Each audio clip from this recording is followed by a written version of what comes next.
यार हाजरीन जो आयत करीमा तेलावत करलाम सूरा नूर 33 नम्बर आयात এবং আজকে সূরা নূরের তাফসীরের 13 নম্বর পর্ব যেখানে আমার আল্লাহ বলছেন ওয়ালিয়াস্তাফিফিল লাযীনা লা ইয়াজিদুনা নিকাহান হাত্তা ইউগনিয়াহুমুল্লাহু মিন ফাদলিহি, যাদের কাছে বিবাহ করার সামর্থ্য নেই আল্লাহ যতক্ষণ না তাদেরকে অতটুক সামর্থ্য দান করেন ততক্ষণ যেন তারা সংযম করে, রোজা রাখে, নিজের উপর নিজে ধৈর্য ধারণ করে। ওয়াল্লাযীনা ইয়াবতাগুনাল কিতাবা মিম্মা মালাকাত আইমানুকুম ফাকাতিবুহুম ইন আলিমতুম ফীহি খায়রা। আমার আল্লাহ বলছেন, যদি তোমাদের কোনো মালিকানাধীন দাস দাসী তোমাদের কাছে লিখিত চুক্তি করতে চায় যে আমি আপনাকে এত টাকা ইনকাম করে দিলে আপনি আমাকে মুক্ত করে দেবেন, তাহলে তাদের সাথে চুক্তি করে ফেলো, এটার মধ্যেই তোমাদের জন্য কল্যাণ। আমরা জানি ইসলাম সরাসরিভাবে দাস দাসী প্রথাকে নিষিদ্ধ করে নাই, বাট সময়ের সাথে সাথে বিভিন্ন কৌশলে ইসলাম এমন কিছু সিস্টেম অ্যাপ্লাই করেছে যে সকল সিস্টেমের কারণে আজকে জামানায় আমরা যদি দেখতে পাই দাস দাসী প্রথা ইতোমধ্যেই বিলুপ্ত। তারই একটা কৌশল হচ্ছে, যদি দাস অথবা দাসী মালিককে অফার করে যে আমি আপনাকে এত টাকা ইনকাম করে দেব, তার বিনিময়ে আপনি আমাকে মুক্ত করে দেবেন, আমার আল্লাহ বলছেন তাহলে এই চুক্তি করে ফেলো। ইন আলিমতুম ফীহিম খায়রা, যদি তোমরা তাদের মধ্যে কল্যাণ, এই কাজটার মধ্যে কল্যাণ আছে এটা তোমরা জানো। ফাআতুহুম মিন মালিল্লাহিল্লাযী আতাকুম ওয়ালা তুকরিহু ফাতায়াতিকুম আলাল বিগাই ইন আরাদনা তাহাসসুনান লিতাবতাগু আরাদাল হায়াতিদ দুনিয়া। আমার আল্লাহ বলছেন, আল্লাহ তোমাদেরকে যে সম্পদ দিয়েছেন সেই সম্পদ থেকে তোমরা তাদেরকে দাস দাসীদেরকে দান করো, সদকা করো। আর দাস দাসীরা যদি চায় তাদের নিজের ইজ্জতকে হেফাজত করার জন্য, নিজের সম্ভ্রমকে হেফাজত করার জন্য যদি তোমার দাস দাসীরা চায়, তাহলে দুনিয়ার ধন দৌলতের লালসায় তাদেরকে জেনা করতে বাধ্য করিও না। আর আল্লাহ বলছেন, যারা বাধ্য করবে ওয়ামাই ইউকরিহুন্না ফাইন্নাল্লাহা মিন বা'দি ইকরাহিহিন্না গফুরুর রহিম, আর যারা তাদেরকে বাধ্য করবে, দাস দাসীদের উপর জুলুম করবে জেনা ব্যভিচার করার জন্য, যেহেতু দাস দাসীদের কোনো নিজস্ব স্বাধীনতা স্বকীয়তা ছিল না, এটা বর্তমান যুগের কাজের মেয়েদের সাথে কাজের ছেলেদের সাথে মিলানোর কোনো সুযোগ নাই, এটা ডিরেক্টলি কেনা দাস দাসী। আমার আল্লাহ বলছেন, এরপরও মালিক যদি দাস দাসীকে বাধ্য করে জেনা করার জন্য, ব্যভিচার করার জন্য, আমার আল্লাহ বলছেন আমি আল্লাহ গফুরুর রহিম, যেহেতু তাদেরকে বাধ্য করা হয়েছে তারা আমি আল্লাহকে গফুরুর রহিম, ক্ষমাশীল এবং দয়ালু হিসেবে পাবে। তাদের উপর আমি আল্লাহ ক্ষমা এবং দয়া আমি আল্লাহ তাদেরকে দেখাবো, যেহেতু তারা এটাতে ইচ্ছে করে এই কাজের মধ্যে জড়াই নাই। তাহলে এখানে অনেকগুলা নির্দেশনা একটা আয়াতের মধ্যে আছে। এক নম্বর, যাদের বিবাহের সামর্থ্য নেই আমার আল্লাহ বলছেন তারা যেন সংযম করে। এমনকি হাদিসে পাকের মধ্যেও আসছে, বুখারী শরীফ 1905 নম্বর হাদিস, আমরা বলছে মাল্লাম ইয়াস্তাতি ফাআলাইহি বিসসাওম ফাইন্নাহু লাহু বিজা, যাদের কাছে সামর্থ্য নেই বিবাহ করার জন্য তারা যেন রোজা রাখে। তাদের জন্য পদ্ধতি হলো তারা রোজা রাখবে। গুনাহ করা এটা কখনোই অনুমোদিত হতে পারে না। তারা রোজা রাখবে যতক্ষণ না বিবাহের জন্য পর্যাপ্ত সামর্থ্য তাদের কাছে চলে আসে। এবং আমার নবী বলছেন ফাইন্নাহু লাহু বিজা, এই যে রোজা এটা মানুষের কুপ্রবৃত্তি, খারাপ ইচ্ছা, মানুষের ভিতরে যেই আকাঙ্ক্ষা থাকে, রোজা সে আকাঙ্ক্ষাকে দমিয়ে রাখে, দমন করে। এরপরের আয়াত সূরা নূরের 34 নম্বর আয়াত, আমার আল্লাহ বলছেন ওয়ালাকাদ আনসালনা ইলাইকুম আয়াতিন মুবায়্যিনাতিন ওয়া মাতালাম মিনাল্লাযীনা খালাউ মিন ক্বাবলিকুম ওয়া মাউইযাতাল লিল মুত্তাকিন, বলে আমি তোমাদের কাছে সুস্পষ্ট আয়াত নাযিল করেছি। এই যে আমার আয়াত, আমার নির্দেশনা, এগুলো ক্লিয়ার কাট, এবং তোমাদের আগের যারা ছিল, পূর্ববর্তী যারা ছিল, তাদের মধ্যে তোমাদের জন্য মেসাল, দৃষ্টান্ত আছে। যদি আমার আয়াত না মানো, আমি আল্লাহ কিভাবে শাস্তি দেই, কিভাবে ধ্বংস করি সেটার মেসাল তোমাদের আগে যারা যত কওম আছে তাদের মধ্যে আমি সেই মেসালও তোমাদের জন্য রেখেছি। এখন যদি আমরা দেখতে পাই জেনার কারণে, ব্যভিচারের কারণে যতগুলা শাস্তির কথা কোরআন এবং হাদিসের মধ্যে বলা হয়েছে, দিনকে দিন যত বেশি জেনা ব্যভিচার বাড়ছে তত বেশি এই শাস্তির পরিমাণও বাড়ছে। তো আমার আল্লাহ বলছে মেসাল তো আমি আগেই দিয়ে রেখেছি। এমন না যে তোমার কাছে উদাহরণ নাই। আপনি দেখেছেন যে ক্লাসের মধ্যে পড়া না শিখলে প্রথম দিন ম্যাচ চলেছে, সেটা দেখার পরও পরের দিন যে শিখে নেয় সে তো বড় বেকুব। সে প্রথম দিন ক্লাসে গিয়ে দেখেছে যেখানে পড়া না শিখলে পানিশমেন্ট হয়, এটা দেখার পরও পরের দিন যে বান্দা একই কাজ করেছে তার থেকে বড় দুর্ভাগা আর কেউ নাই। তো আমার আল্লাহ বলছে আমি তো তোমাদের জন্য আগের কওমের মধ্যে মেসালও রেখেছি। সেই মেসালের কথা আমার আল্লাহ কোরআনেও বলেছেন একাধিক জায়গায়। এরপরও যদি কেউ আমার আল্লাহর আয়াত না মানে তার থেকে বড় কোনো দুর্ভাগা আর কেউ হতে পারে না। আমার আল্লাহ বলছেন মাউইযাতাল লিল মুত্তাকিন, এই ওয়াজ কারা শুনবে? আমার আল্লাহর ওয়াজ, কোরআনের ওয়াজ, হাদিসের ওয়াজ, মাউইযা ওয়াজ কারা শুনবে? আমার আল্লাহ বলছেন লিল মুত্তাকিন, যাদের অন্তরে আল্লাহর ভয় আছে একমাত্র তারাই এই ওয়াজ শুনবে। তা আওয়াজ দিয়ে বলেন না সুবহানাল্লাহ। সেখানে দেখবেন ওয়াজ বলে হুজুররা ওয়াজ মাহফিল ওভার হেদায়েতও কমছে, এমন কথা আমাদের সমাজের মধ্যে আছে। ওই দিন দিন মাহফিল বাড়তেছে কিন্তু হেদায়েত কমছে, কারণ আমাদের অন্তরে আল্লাহর ভয় নেই, আমরা আল্লাহর ওয়াজ শুনি না। এই যে জুমার মধ্যে ওয়াজ হয়, এই কোনো ওয়াজ তো খতিবের নিজস্ব ওয়াজ নাই, হয় কোরআনের কথা, নয়তো হাদিসের কথা, নয়তো আল্লাহ রাসূলের জীবনীর কথা। তো এই ওয়াজ কারা শুনবে? আমার আল্লাহ বলেন লিল মুত্তাকিন, যাদের অন্তরে আল্লাহর ভয় আছে তারা একমাত্র এই ওয়াজ শুনবে। এবং কোরআন কি যালিকাল কিতাবু লা রাইবা ফি হুদাল লিল মুত্তাকিন, কোরআন সবাইকে হেদায়েত দিবে না। আমার আল্লাহ বলেন যাদের অন্তরে তাকওয়া, আল্লাহর ভয় আছে, কোরআন শুধুমাত্র তাদেরকে হেদায়েত দিবে।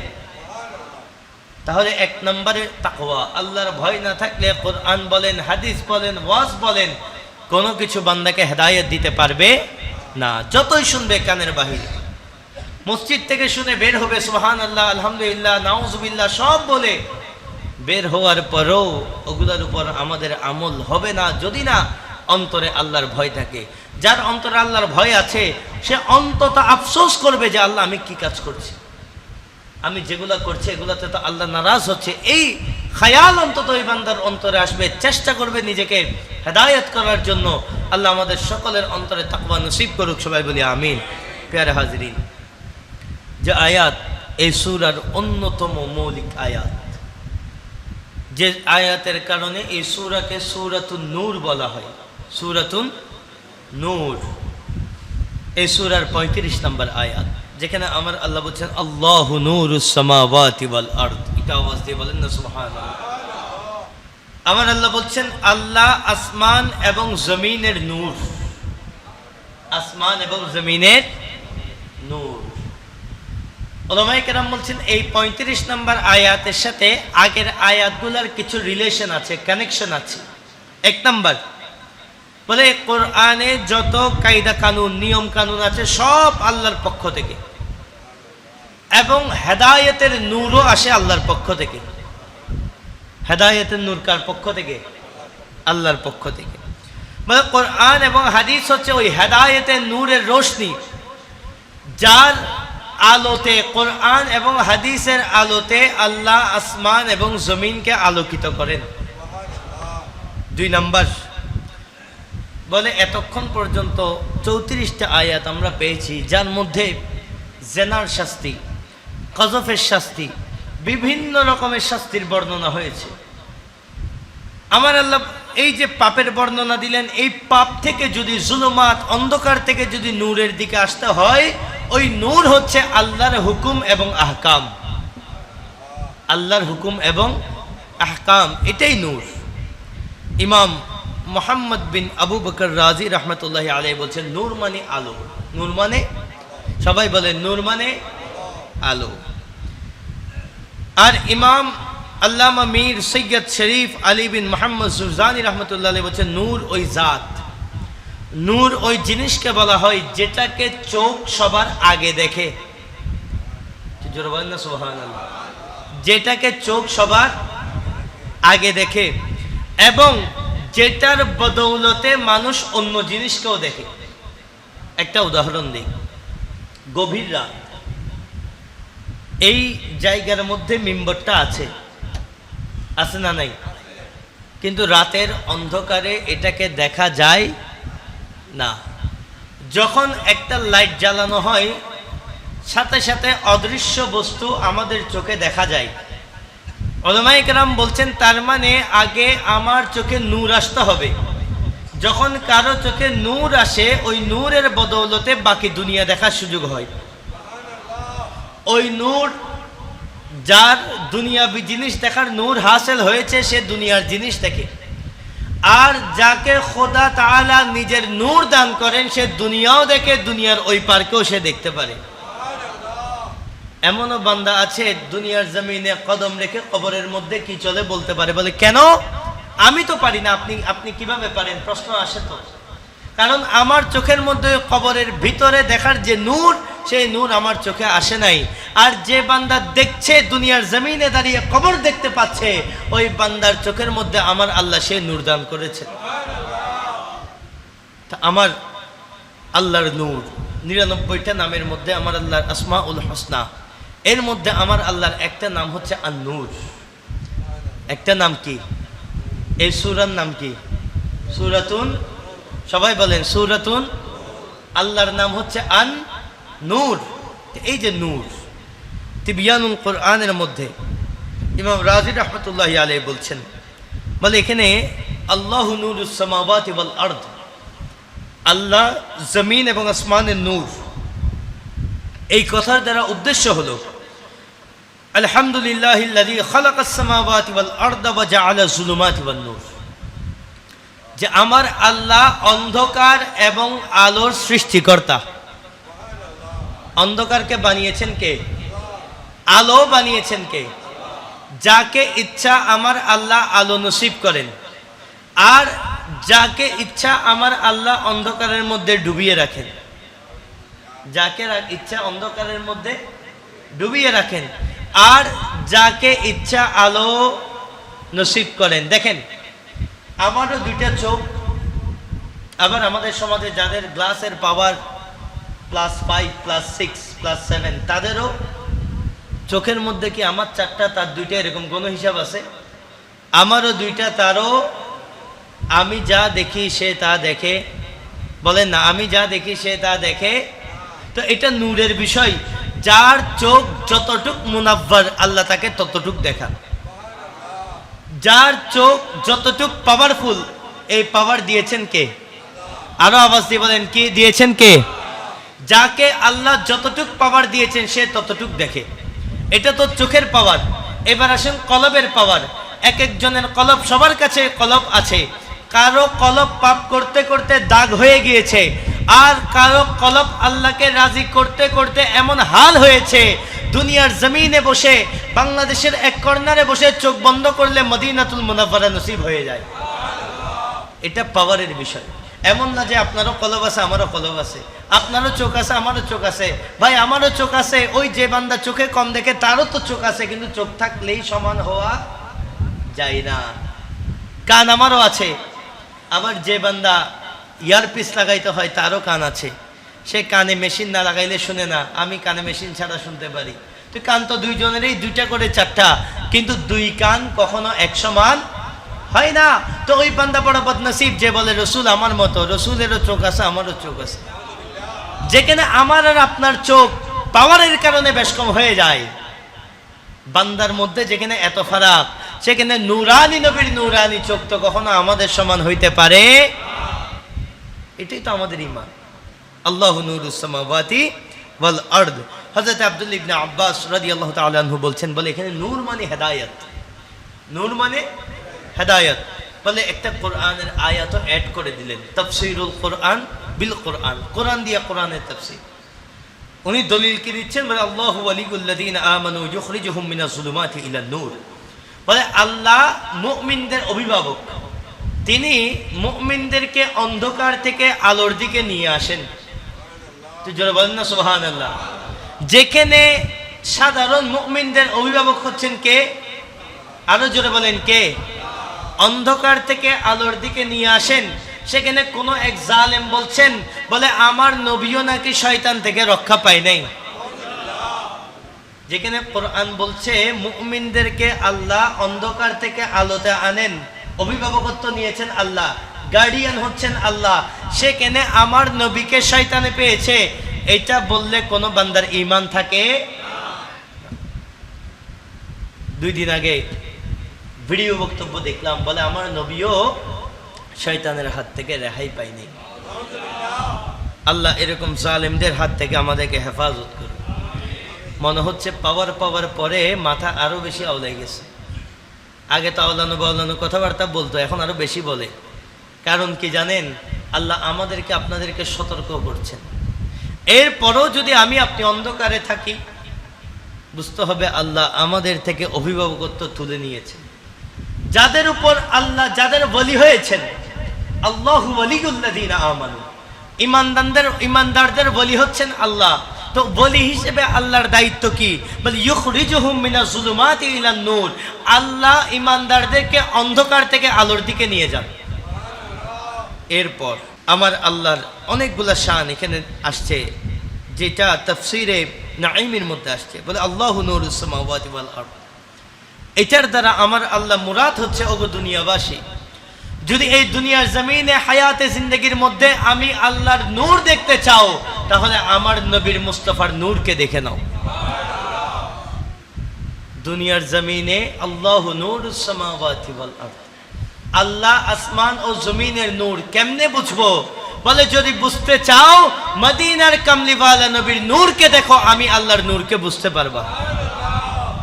মাসালু নূরিহি কামিশকাতিন ফিহা মিসবাহ, বলে আল্লাহর নূরের উদাহরণ কেমন দেখেন, সূরা নূরের মধ্যে আল্লাহ বলছেন মাসালু নূরি, আল্লাহর নূরের মিসাল কামিশকাতিন মিসবাহ, বলে এমন একটা চেরাগদানির মতো যেটার উপর আলো ঝলমল করছে।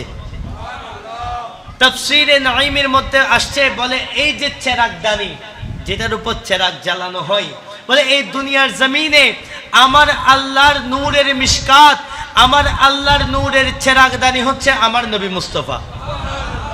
আর সেই চেরাগদানির উপর মিসবাহ, যে নূরের কথা বলা হচ্ছে, ওই নূর হলো নূরে খোদা। দুনিয়ার জমিনে চেরাগদানি হচ্ছেন নবী, আর নূর হলো নূরে খোদা। এটার মধ্যে কোনো সন্দেহ? এটা আওয়াজ দেবেন না, কোনো সন্দেহ? দুনিয়ার জমিনে কেউ যদি, আমার আল্লাহ একদম এক্সাম্পল দিলেন যে কামিশকাতিন ফিহা মিসবাহ, একটা চেরাগদানি, চেরাগদানির উপর আলো ঝিলমিল করছে। তো আল্লাহ এই দুনিয়ার জমিনে ওই চেরাগদানি কোথায় পাবো? যে চেরাগদানির মধ্যে তোমার নূরের আলো জ্বলে। দুনিয়ার জমিনে একটা মাত্র চেরাগদানির মধ্যে আমার আল্লাহ নিজের নূর জ্বালিয়েছেন, সেই চেরাগদানির নাম মদিনার কামলিওয়ালা নবী। সেই চেরাগদানির উলামায়ে কেরাম বলছেন, বলে জিসমে শাফাফ, আমার নবীকে আমার আল্লাহ একটা ট্রান্সপারেন্ট বডি দিয়েছেন, স্বচ্ছ বডি দিয়েছেন, যেমনটা লাইটের মধ্যে থাকে। কিসের মধ্যে? লাইটের মধ্যে থাকে। লাইটের উপরে একটা স্বচ্ছ কাঁচ থাকে। কি থাকে? কাঁচ, স্বচ্ছ একটা কাঁচ লাইটের মধ্যে দেখা যায়। আমার আল্লাহ কুরআনও বলছেন আল মিসবাহু ফি জুজাজা, ওই লাইটটা একটা কাচের আবরণ দিয়ে ঘেরা, কাচের আবরণ দিয়ে ঘেরা। তো উলামায়ে কেরাম বলছেন, দেখেন কত সুন্দর, বলে আমার নবীর বডিটা হচ্ছে ট্রান্সপারেন্ট, স্বচ্ছ, একটা কাচের দানির মতো। তো ওই কাচের দানির মধ্যে যখন লাইট জ্বালাই দেওয়া হয়, বাল্বের কখনো ছায়া থাকে? এমনিতে কাচের ছায়া আছে। এই যে কাচের দানি, এখানে যে লাইটটা আছে, এটা যদি আপনি লাইট বন্ধ করে রাখেন, ছায়া পাওয়া যাবে, কিন্তু ওটার মধ্যে যখন লাইট জ্বালিয়ে দেবেন, ওটার আর কোনো ছায়া থাকে? বলে আমার নবীর বডিটা হচ্ছে ট্রান্সপারেন্ট বডি, স্বচ্ছ বডি। ওইটার ভিতরে যখন আমার আল্লাহ নূর ঢেলে দিয়েছেন, ওই বডি সূর্যের আলোতে আসলেও কোনো ছায়া ছিল না, পূর্ণিমার চাঁদের রাতের মধ্যে গেলেও ওই বডির কোনো ছায়া ছিল না। তো আমার নবীর দেহ মুবারক জিসিম মুবারক, ছায়া না থাকার কারণ কি? বলে কারণ বডিটা তো সাধারণ বডির মতো নয়, মাটি দিয়ে তৈরি বডি নয়। বলে ওই বডি আমার আল্লাহর নূরানিয়তে ভরপুর একটা শরীর। ওই শরীর মুবারক আমার আল্লাহর নূরানিয়তে ভরপুর। এখন ছায়া কেন হয়? এই যে একটা ছায়া এখানে পিছনে চলে আসছে ইতিমধ্যে, কেন? বলে কারণ এই জিনিসটা আলোকে ওই পাশে যেতে দিচ্ছে না। তো যদি এটা স্বচ্ছ হয়, স্বচ্ছ, যার কারণে আলো এটাকে ভেদ করে ও পাশে যেতে পারবে, তাহলে এখানে ছায়া তৈরি হওয়ার কোনো সুযোগ নাই। বলে আমার নবীর জিসিম মুবারক এমন এক জিসিম যেটার এই পাশ থেকে ওই পাশে হর দম হর ওয়াক্ত আমার আল্লাহর নূর আসা যাওয়া করে, যার কারণে ওই দেহ মুবারকের এই পাশেও কোনো ছায়া নাই, ওই পাশেও কোনো ছায়া নাই, এখানে কোনো ছায়ার অস্তিত্ব। হযরত ওসমান রাদিয়াল্লাহু তাআলা আনহু সাহাবায়ে কেরামের ভরা মজলিসের মধ্যে আমরা আলোচনা করতে গিয়ে বলেছিলাম, ওসমান রাদিয়াল্লাহু তাআলা আনহু বলছেন, ইয়া রাসূলুল্লাহ, আপনি তো সেই জাত যার ছায়া মুবারক মানুষের কদমের নিচে পড়বে বিধায় আমার আল্লাহ যে নবীকে ছায়া পর্যন্ত দেন নাই। আমার আল্লাহ এত ভালোবাসেন, যার ছায়া কারো কদমের নিচে পড়বে সেটা আমার আল্লাহ পছন্দ করেন। তো তার শানে যেমন তেমন কথা বললে ওই বান্দার হাল কেমন হবে? কেমন হবে? একটু কবরে আসুক না, কবরে আসুক, দেখা যাবে। সেখানে আল্লাহ হযরত বলছেন, তুঝসে और जन्नत से क्या मतलब वहां भी दूर हो, हम रसूलुल्लाह के जन्नत रसूलुल्लाह के। তোদের সাথে আবার জান্নাতের কি সম্পর্ক? কি সম্পর্ক? এটা বলার জন্য গাছ লাগে। বলে হাম রসুল্লাহকে, আমরা রসুলের প্রকৃত আশেক, জান্নাত রসুল্লাহকে। আরে জান্নাত নিজেও তো রসুলের আশেক। আশেকে আশেকে সেদিন সম্পর্ক হবে। যারা এই দুনিয়ার জমিনে রসুল পাকের ব্যাপারে জবান খুলতে হুঁশিয়ার নাই, তাদের সাথে জান্নাতেরও কোনো সম্পর্ক নাই, তাদের সাথে জাহান্নামের সম্পর্ক। দেখা হবে সেদিন জাহান্নামের মধ্যে তারা জল জল করে জ্বলবে আর আফসোস করবে, কেন দুনিয়া জমিনে এমন লাগাম ছাড়া হয়েছে। আমার নবী তো সেই জাত যিনি হাজত সারতে গেলে সেই হাজতকে পর্যন্ত আমার আল্লাহ গায়েব করে দিয়েছেন। তো এই আলো, বলে আমার নবীর সেই আলোর কথা যখন হযরত ওসমান রাদিয়াল্লাহু তাআলা আনহু সাহাবায়ে কেরামের সামনে বলেছিলেন, সাহাবায়ে কেরামের কোনো একজন সাহাবীও আপত্তি করেন নাই। বলে কি রে, এটা তুমি কি বললা? নবীর ছায়া নাই, এটা আবার কেমন কথা? এই কথা কেউ বলেন নাই। কেন? বলে সাহাবায়ে কেরাম সকাল থেকে রাত 24 ঘন্টা আমার নবীকে দেখে দেখে আমার খোদার ওই তাজাল্লি, নূরের ওই তাজাল্লিকে সাহাবায়ে কেরাম 24 ঘন্টা উপভোগ করেছেন। যার কারণে ওনারা জানতেন ওই দেহ মুবারকের মধ্যে কোনো ছায়া নাই। ওনারা এটা জানতেন, 24 ঘন্টা দেখতেন। সেখানে সিদ্দিক আকবর বলছেন, ইয়া রাসূলুল্লাহ, আমার কাছে 3টা জিনিস বেশি প্রিয়। কয়টা জিনিস? 3টা জিনিস। বলে তার মধ্যে 1 নাম্বার হলো, ইয়া রাসূলুল্লাহ, আমি সিদ্দিক আকবরের কাছে আপনার চেহারায় আনোয়ার দেখা সবচেয়ে বেশি প্রিয়। এই কারণে সাহাবায়ে কেরাম যখন আমার নবীর কথা বলেছেন, কথাই কথাই সাহাবায়ে কেরামের মুখ দিয়ে একটা শব্দ বের হয়েছে, নূর। আমার নবী একজন সাহাবীকে দেখান তো, একটা হাদিসের মধ্যে দেখান যে নবী মাটি ছিলেন, আমাদের মতো মানুষ ছিলেন, এমন একটা বয়ান কোন সাহাবীর জবান থেকে আনা যাবে না। বরং আপনি শামাইলে তিরমিজি খুলেন, তারা বলছেন চাঁদের দিকেও তাকাইলাম, নবীর দিকেও তাকাইলাম, খোদার কসম করে বলছি আকাশের চাঁদের থেকেও আমার নবী বেশি সুন্দর। তারা বলছেন আমার নবীর ঘাড় মুবারকের দিকে তাকালাম, আমার নবীর ঘাড় মুবারক রূপা দিয়ে বানানো তলোয়ারের থেকেও বেশি চকমক করে। তারা বলছেন আমার নবীর দাঁত মুবারকের দিকে তাকালাম, আমার নবী যখন হাসি দেয় 2 দাঁতের ফাঁক দিয়ে এমন ভাবে আলো বের হয় যেমনি ভাবে আকাশের মধ্যে সূর্য আলো দিতে থাকে। এটিগুলো সাহাবায়ে কেরামের বয়ান। আর বর্তমান যুগে তথাকথিত আলেমদের বয়ান হচ্ছে নবী আমাদের মতো মানুষ। আল্লাহ এই জাতীয় জালেমদের থেকে আমাদেরকে হেফাজত করুক, সবাই বলে আমিন। আমার আল্লাহ বলছেন, বল আল মিসবাহ ফি জুজাজা, বলে ওই লাইটকে আমি একটা কাচের আবরণ, আমার নবীর জিসিম মুবারক, বলে ওই কাচের আবরণের মধ্যে আমি রেখেছি আজ জুজাজাতু কাআন্নাহা কাওকাবুন দুররিয়ুন, বলে ওই কাচের আবরণটা হলো আকাশের একটা তারার মতো। কিসের মতো? হযরত জিবরাইল আমিন একদিন আমার নবীর বয়স জিজ্ঞেস করলেন যে আপনার বয়স কত, আপনার বয়স কত? হযরত জিবরাইল আমিনকে আমার নবী জিজ্ঞেস করলেন আপনার বয়স কত? বলে ইয়া রাসূলুল্লাহ, আমার বয়সের হিসাব তো আমার কাছে নেই, আমার বয়সের হিসাব আমার কাছে নাই, কিন্তু আমি আকাশের মধ্যে একটা তারা দেখেছি। ওই তারাটা আমি এতবার দেখেছি, যেটা অনেক বছর পর পর আসে। আমার কাছে একদম সংখ্যাগুলো এক্সাক্ট মনে নাই, বিধায় আমি উল্লেখ করছি না, যেহেতু হাদিসে পাক। সম্ভবত আমার স্যারে বলছেন 50,000 বছর।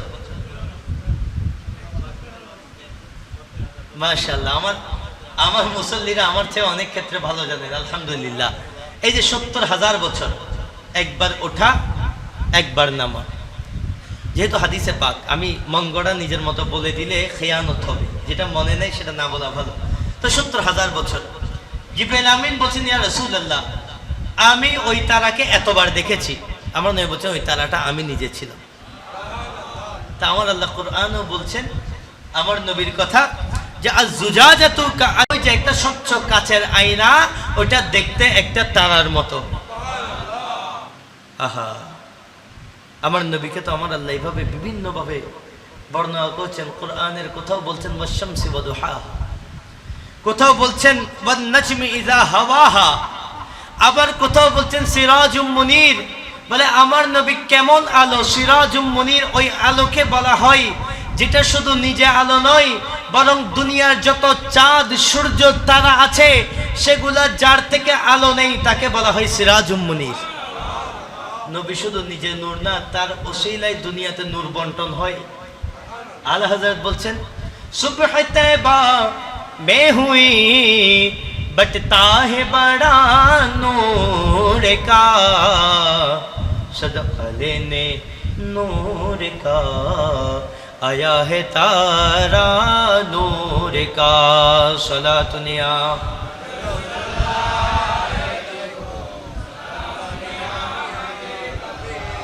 আলা হযরত বলছেন ওই মদিনার গলিতে প্রত্যেক দিন সকালে নূরের ভিক্ষা দেওয়া হয়, আর সেই ভিক্ষা নেওয়ার জন্য আকাশের বড় বড় তারারা পর্যন্ত চলে আসে। এরপর আরো সুন্দর বলছেন তু হে সায়া নূর কা হর আদব টুকরা নূর কা, তু হে সায়া নূর কা হর अदब टुकड़ा नूर का, साया का साया न होता, साया का साया न होता, है न साया नूर का, सलातुनिया।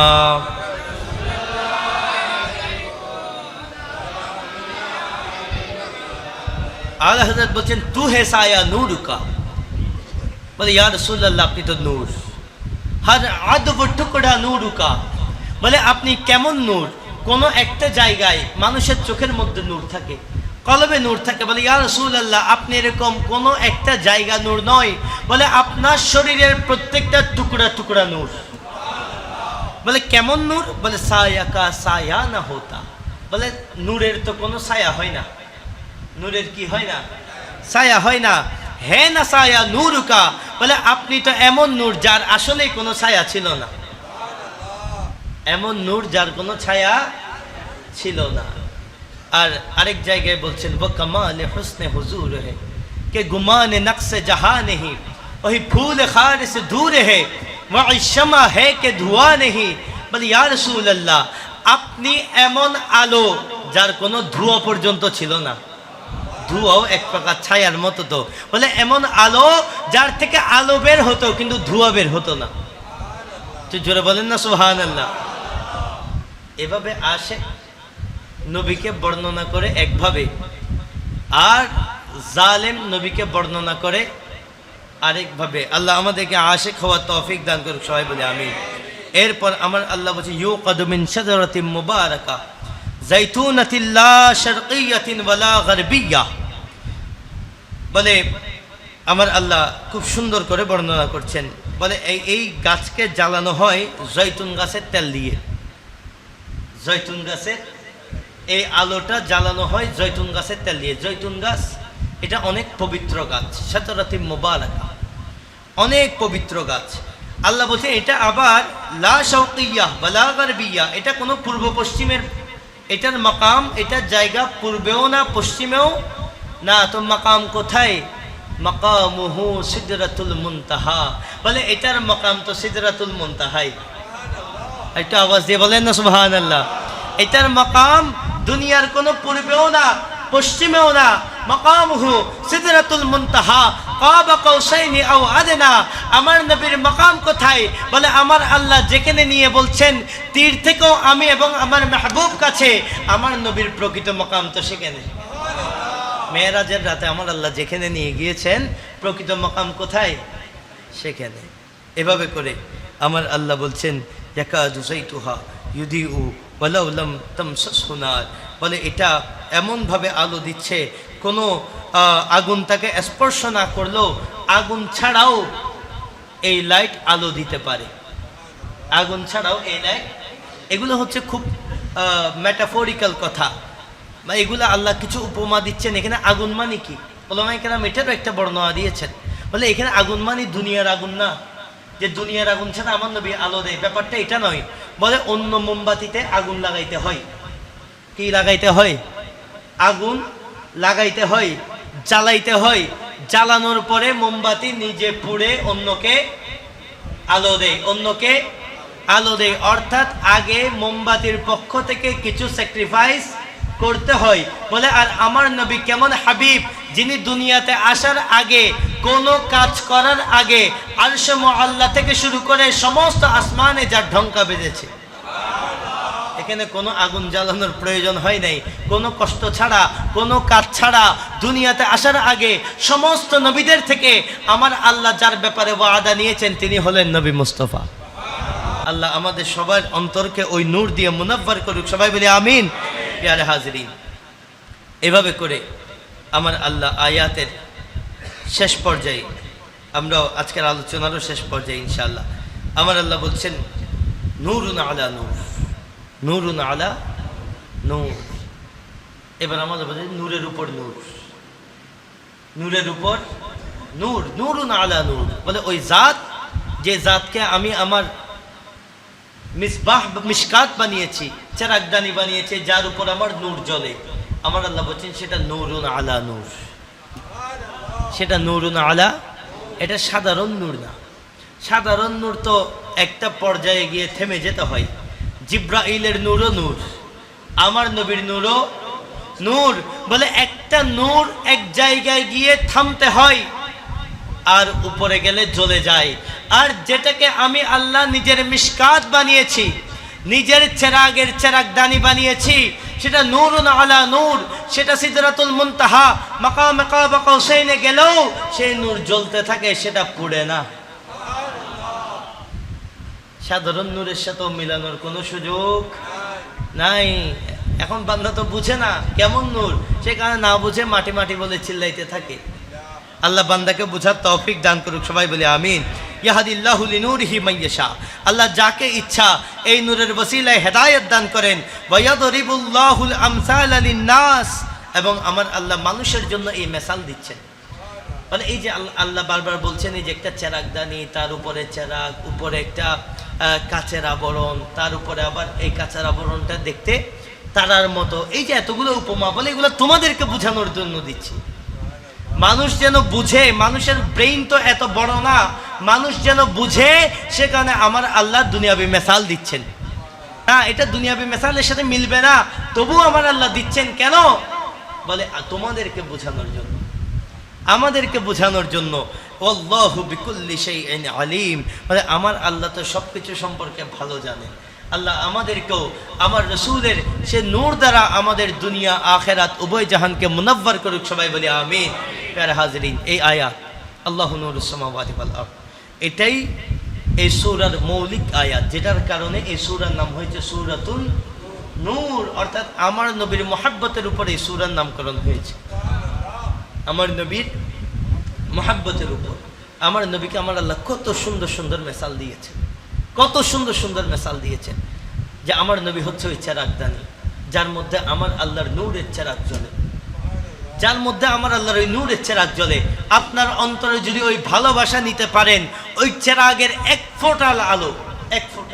ফোঁটা আলো যদি আপনার কলবে চলে আসে, ওই কলব দিয়ে দুনিয়াতে দাঁড়িয়ে কবরের হাল দেখা যায়, ওই কলব দিয়ে দুনিয়াতে দাঁড়িয়ে আসমান দেখা যায়। ওই কলব যখন শেরে বাংলার অন্তরে চলে আসে, দুনিয়াতে বসে খাজা বাঙ্গালের সাথে কবরে কথাও বলা যায়। ওই কলব আল্লাহর বলিদের ভিতরে আমার আল্লাহ ওই নূরের একটা ফোঁটা দেন, একটা ফোঁটা। এখানে বেশি লাইটের দরকার নাই, আমাদের লাইট তো 2-4টা জ্বালাইলে হয় না, পুরো মসজিদের মধ্যে লাইট তাও হয় না। আর মদিনাতুল মুনাওয়ারার নূর কারো কলবে যদি একটা ফোঁটা যায়, ওই বান্দার দিকে দুনিয়ার রাজা বাদশারা মাথা ঝুঁকাইতে বাধ্য হয়, দুনিয়ার রাজা বাদশারা ওই দরবারে যায়। এমনকি আল্লামা তৈয়ব শাহ রহমতুল্লাহ আলাইহি, ওনাকে তৎকালীন প্রেসিডেন্ট হোসেন মোহাম্মদ এরশাদ দাওয়াত করেছিলেন গণভবনের মধ্যে। তিনি বলেছেন, আমি কোনো গণভবনে রাষ্ট্রপতির কাছে আমি যাই না, বরং আমার কাছে রাষ্ট্রপতিরা আসে। এটা আল্লাহর ওলিদের কলবি পাওয়ার। পরে ঠিক এই তিনি এসেছেন জামিয়ার ময়দানে, এখনো সেই ছবিগুলো আছে। আল্লাহর ওলিরা যায় না, বরং ওনাদের কলবে এমন নূর থাকে যে নূরের ওসিলায় আল্লাহ পুরা জাহানকে ওনাদের কদমের মধ্যে এনে দেন। ওই নূর হাসিল করতে হবে। আপনি নামাজের মাধ্যমে, ইবাদতের মাধ্যমে, হুব্বে মুস্তাফার মাধ্যমে একটা বার সে নূরকে হাসিল করেন। দুনিয়ার কোনো এমপি, দুনিয়ার কোনো মন্ত্রী আপনার একটা ক্যাশও নাড়াইতে পারবে না। সাম্প্রতিক দুর্ভাগ্যের বিষয়, একজন আলিমকে আমরা দেখতে পেলাম, যদিও ঘটনা সত্য মিথ্যা নিয়ে অনেক আলোচনা আছে, যে তার এলাকা থেকে মসজিদে বয়ানকে কেন্দ্র করে বলা হচ্ছে হিন্দু উগ্রবাদী গোষ্ঠীরা তাকে তুলে নিয়ে অপহরণ করে তাকে বিভিন্নভাবে তাকে নির্যাতন করা হয়েছে। পরবর্তীতে আমরা আবার র্যাবের ওখান থেকে একটা বয়ান পেলাম যে এগুলা সাধারণ নাটক ছিল। তো দুটা বর্ণনা আমি এক জায়গায় রাখলাম। সত্য মিথ্যা বিচার বিবেচনা করার দায়িত্ব আমাদের কাছে নাই, এটা আল্লাহ ভালো জানেন। তবে আমি একটা জিনিস চিন্তা করলাম, যে সামান্য মসজিদের মিম্বরে বসে আপনি হিন্দুত্ববাদের কথা বলার পর মায়ের লোড সামাল দিতে পারছেন না, মুসলমানের দেশে মায়ের লোড সামাল দিতে পারছেন না। আর হযরত শাহজালাল রহমতুল্লাহ আলাইহি যখন বাংলাদেশে আসতেন, পুরা দেশটা হিন্দুদের দখলে ছিল। পুরা দেশটা কাদের দখলে ছিল? সেখান থেকে ইসলামাবাদ বানিয়েছেন। এই দেশকে হিন্দুত্ববাদীদের রাষ্ট্র থেকে ইসলামাবাদ বানানোর জন্য জবানের শক্তি দিয়ে হবে না, অস্ত্রের শক্তি দিয়ে হবে না। শাহজালালের কলবে আমার আল্লাহ যে নূর দিয়েছেন, সেই নূর যার মধ্যে যাবে সে বান্দাই পারবে। এর আগে আপনি চিল্লাইয়া মাঠ গরম করতে পারবেন, কিন্তু কিছু করতে পারবেন না। শাহজালাল কে ছিলেন? বলে ওনাকে কেমনে চয়েস করেছেন? শাহজালালকে কেমনে চয়েস করেছেন? বলে শাহজালালের মুরিদের হাল কেমন ছিল শুনেন। বলে পুরা শহরের মধ্যে যখন তুফানের কারণে লন্ডভন্ড অবস্থা, বাদশার প্রহরীরা চারদিকে ঘুরছে রাজ্যের অবস্থা দেখার জন্য, তখন দেখতেছে একজন বান্দা তাঁবুর মধ্যে বসে আছে। কিসের মধ্যে? তাঁবুর মধ্যে। তার তাঁবুর একটা সুতাও নড়ে নেই, তার তাঁবুর একটা। তারা উকি দিয়ে দেখতেছে ভিতরে একটা ছেলে কোরআনুল কারীম তেলাওয়াত করছে। তাকে বলল, কিরে, কিছুক্ষণ আগে এখানে বিশাল ভূমিকম্পের মতো অবস্থা, ঘূর্ণিঝড়ের অবস্থা, যে তোমার কোনো খবর নাই, তুমি কোরআন শরীফ পড়তেছো, তোমার মোমবাতির আলোও নিবে নেই, ঘটনা কি? তখন তিনি জিজ্ঞেস করলেন, কি বলো, বাহিরে কি আসলেই কিছু হয়েছে? বাহিরে কি আসলেই কিছু হয়েছে? অর্থাৎ বাহিরে ঘূর্ণিঝড় চলছে, ভিতরে তাঁবুর ভিতরে এক বিন্দু কোনো খবর। এইটা শাহজালালের মুরিদের হাল। তখন ওনাকে নির্বাচন করা হয়েছে, যার নাম নাসিরউদ্দিন সিপাহসালার, যার নাম নাসিরউদ্দিন। অনেককেও হয়তো মাজার জিয়ারত করার সৌভাগ্য হয়েছে, বাংলাদেশের জমিনে মাজার আছে। তখন ওনাকে বলা হলো যে আপনাকে বাংলাদেশের জমিনে যেতে হবে জিহাদ করার জন্য।